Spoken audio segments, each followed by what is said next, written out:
Hey there guys, it's Carly. Welcome back to my channel, or hello if you're new here. In today's video, I am coming at you with a massive Amazon autumn winter book haul. So if you're keen for some reading inspiration, grab yourself a cuppa and let's get into the video. So I picked up 3 different categories of books. My sort of teen, young adult thriller / murder mystery category, a sort of more romance type category, and then also a non-fiction. And my thriller murder mystery is actually the biggest, so I'm going to start there. First one I grabbed was Everything I Never Told You by Celeste, Ning, and it says Lydia is dead but they don't know who did it yet. We're set in the 1970s in a small town in Ohio, and I love books like this where we're trying to catch the killer, so this is right up my alley.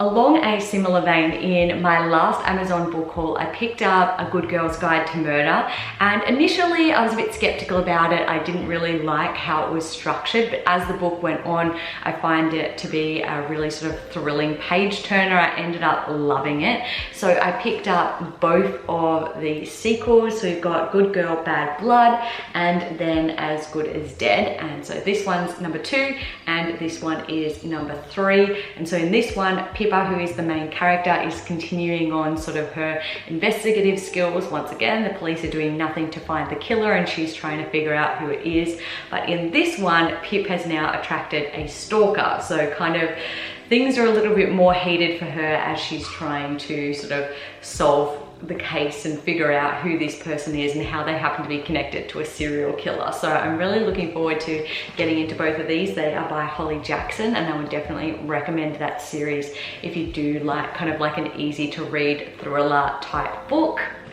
Similarly, in my last Amazon book haul, I also picked up One of Us is Lying, and very similar. Initially, I didn't really like it. It took me a moment to sort of get into it because rather than having one narrator, whether that's first person or third person, it was actually told from 4 different perspectives, and those are the people who were considered suspects in the case. But I ended up really liking it towards the end and was desperate to figure out sort of how this guy died and who did it. So I picked up the 2 sequels for that. We've got Two Can Keep a Secret, 2 Dead Homecoming Queens, 5 Years Later Is the Killer Back, and One of Us is next. Truth or Dare Turns Deadly, What Would You Choose? And both of these are by Karen m.mcmanus. My next 2 were very random selections. All of those ones I had on my Amazon wish list for a while, and these 2 I just sort of randomly picked up because they sort of sounded good and they were recommended. So I've got Sally Hepworth, the mother-in-law. Everyone in this family is hiding something. So basically, Lucy and Diana are kind of estranged, and then now Diana, which is the mother-in-law, has been found dead, and there's a suicide note, but the autopsy reveals foul play. Everyone in this family is hiding something. So who killed the mother-in-law? Love that one, very mysterious. And then this one was actually likened to One of Us is Lying. It's called How We Fall Apart. It's by Katie Zhao, and it's a very kind of similar storyline. So we've got 4 people, very unlikely, sort of suspects in the case. Who did it? Was it one of them? Was it someone else? Next up is my romance section.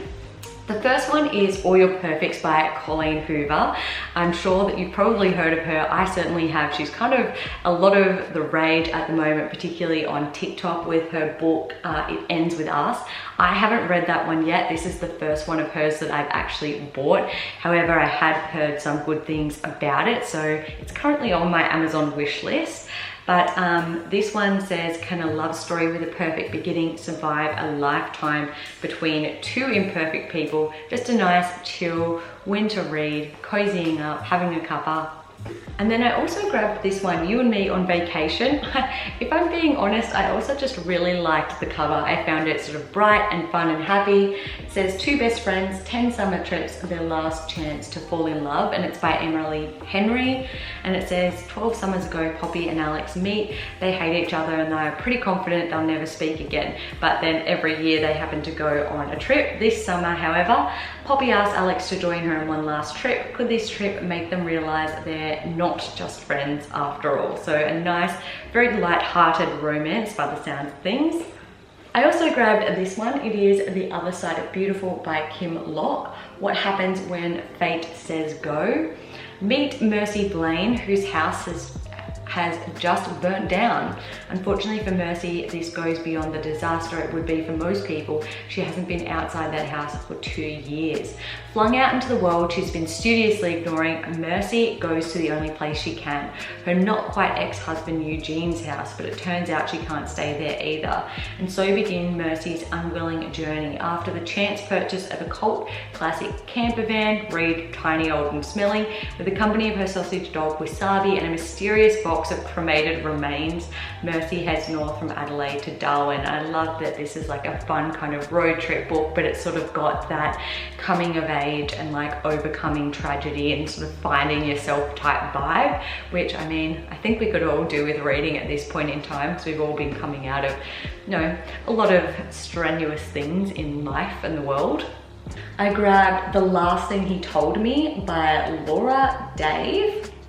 And it's saying, it was the last thing he told me before Owen Michaels disappears. He manages to smuggle a note to his new wife Hannah, protect her. Hannah knows exactly who Owen needs her to protect, his 16-year-old daughter Bailey, who lost her mother tragically as a child and who wants absolutely nothing to do with her new stepmother. As her increasingly desperate calls to Owen go unanswered, his boss is arrested for fraud and the police start questioning her. Hannah realizes that her husband isn't who he said he was, and that Bailey might hold the key to discovering Owen's true identity and why he disappeared. Together they set out to discover the truth, but as they start putting together the pieces of Owen's past, they soon realize that their lives will never be the same again. So I actually originally had this in my romance section. I feel like I misplaced this book. It's certainly more of a thriller by the sounds of things, but definitely up my alley. This one, however, is a romance. Correctly placed. It's by Susanna Hardy and it's called Loving Lizzie March, Folly, Fashion and Falling in Love.